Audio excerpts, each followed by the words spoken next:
ननद और भाभी की कहानी। राधिका ननद और साक्षी भाभी की है। दोनों में बिल्कुल नहीं बनती। कहानी में रिश्तों के उतार चढ़ाव को दिखाया गया है। बहू साक्षी, सुनो ना, राधिका का फ़ोन आया था, आना चाह रही है कुछ दिनों के लिए यहाँ। साक्षी ने बोला, क्यों मम्मी जी क्यों? सास शीला ने, अरे शादीशुदा होने का ये मतलब तो नहीं होता ना कि मायके से बेटी का हक ही ख़त्म हो गया। और दूसरी बात, एक का कोई शौक से रोटी तोड़ने नहीं आ रही। कई महीनों से दामाद जी की खांसी ठीक होने का नाम ही नहीं ले रही है, तो वहाँ के डॉक्टर ने बड़े शहर के अस्पताल में दिखाने को बोला है। यहाँ तो एक से बढ़ के एक डॉक्टर है। राधिका बोल रही थी, सारी जांच होने और इलाज करवाने में कम से कम 15-20 दिन तो लग ही जाएंगे, तब तक तो उसे यहाँ रहना होगा। साक्षी बोला, पर मम्मी जी आपसे कुछ छुपा हुआ है क्या? हमारे सारे फ्लैट किराए पर दिए हुए हैं और इस घर में सब कैसे एडजस्ट हो पा रहा है? बहू 3 कमरे तो है ही।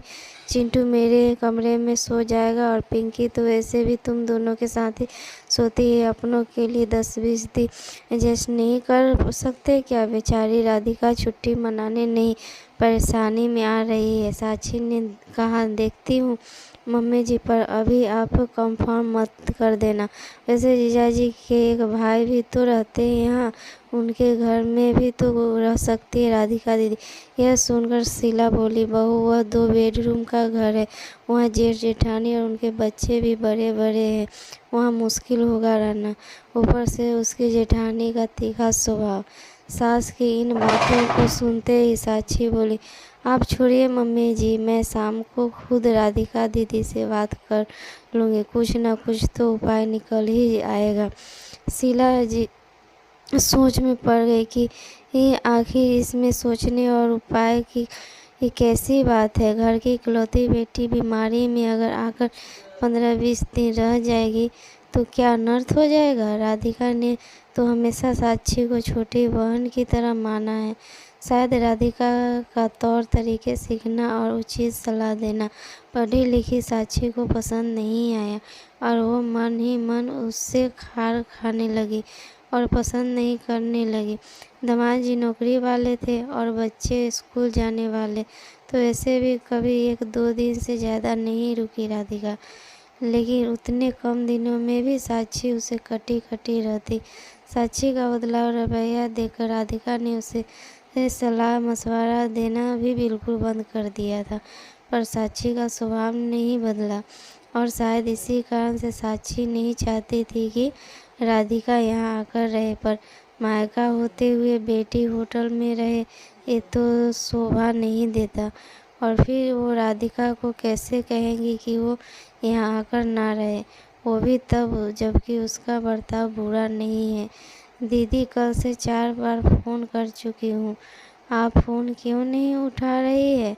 साक्षी ने तल्ख लहजे में राधिका से कहा। राधिका ने कहा, क्या बताऊँ भाभी, कल से हमारे बगल में इतना हंगामा मचा हुआ है कि उसी में उलझी पड़ी हूँ। हमारे बगल वाले भैया ने अपनी ज़मीन बिल्डर को दे दी। अभी 8 दिन पहले उस बिल्डर ने नीचे एक बड़ा सा शॉपिंग कॉम्प्लेक्स और ऊपर फ्लैट बनाने की बात की। भैया को 20 फ्लैट में से 6 फ्लैट देगा और 20 दुकानों में से 10 दुकान देने की बात हो गई थी। काम शुरू होने ही वाला था कि उनकी दोनों बहनें आ धमकी और अपना अपना हिस्सा मांगना शुरू कर दिया।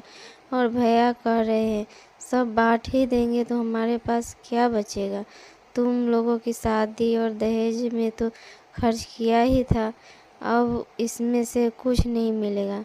पर बहनों ने कोर्ट जाने की धमकी दी और पुलिस दरोगा बुलाकर काम भी रुकवा दिया और बोली, पिताजी का घर रहता तो हम हक ना मांगते, पर जब उस पर भाई इतना लंबा चौड़ा बिजनेस कर रहा है तो हमें भी अपना हिस्सा चाहिए। दोनों पक्षों को समझाने में सबके साथ में भी व्यस्त थी। भाभी, आप तो मेरी आदत जानती ही हो, इस चक्कर में फ़ोन नहीं देख पाए। इस तरह से ननद और भाभी में लंबी बात चली। बोलो भाभी, आप क्या कर रही थी?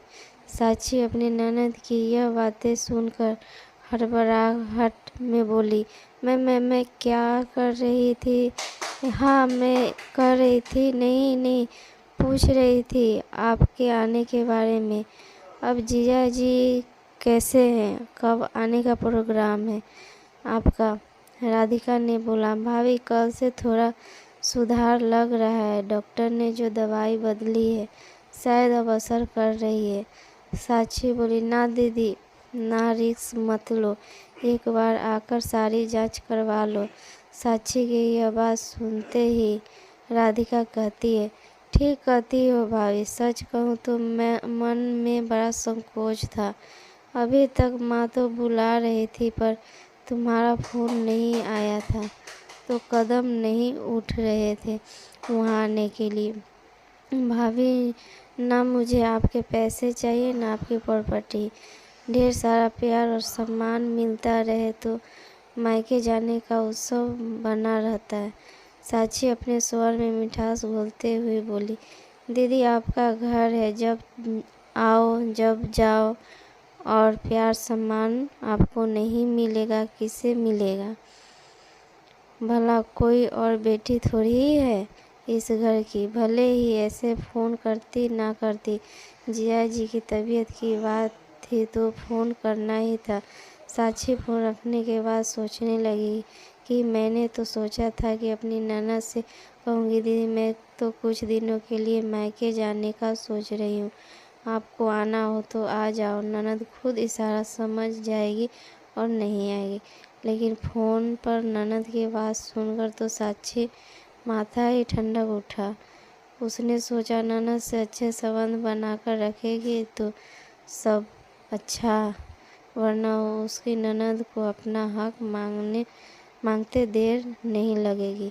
साक्षी ने ठान लिया कि वह अपनी ननद से बना के रखेगी, नहीं तो प्रॉपर्टी का बंटवारा न हो जाए। इस तरह से ननद और भाभी के रिश्ते अच्छे हो गए।